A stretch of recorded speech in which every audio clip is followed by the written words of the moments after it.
Hello.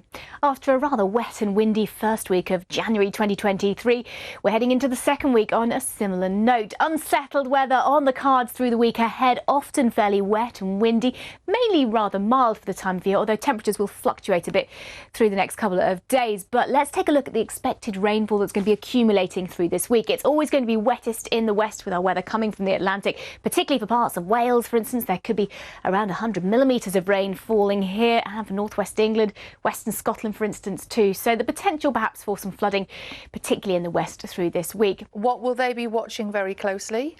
The weather, Sally. Yes. And I know someone who can help us with that. Morning, Carol. Good morning. If it's 10 o'clock tonight, there's actually a window of opportunity there because the showers should have eased and it will be before the rain arrives. So it's a good time to go between 9 and 10. That's when we're looking at that window. Now, what we've got weather-wise for the next few days is it remains unsettled. It's often going to be wet and windy, but it will be mainly mild. And a lovely picture of, what's that, Carol? Is that your holiday home, as someone has just suggested here?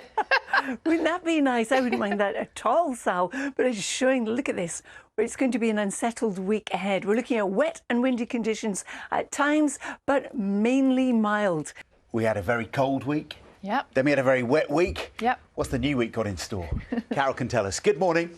Good morning, both. It's got a bit of everything in it, actually, John. It's going to be unsettled this week. We're looking at some mild conditions, particularly tomorrow, but it's going to be wet and windy at times as well. Carol joins us. Good morning. Good morning, everyone. If you like it a wee bit milder, then yes, there's good news, John, because tomorrow will certainly be milder. Today, what we've got is a mixture of bright spells, sunshine and showers, and it's also rather breezy.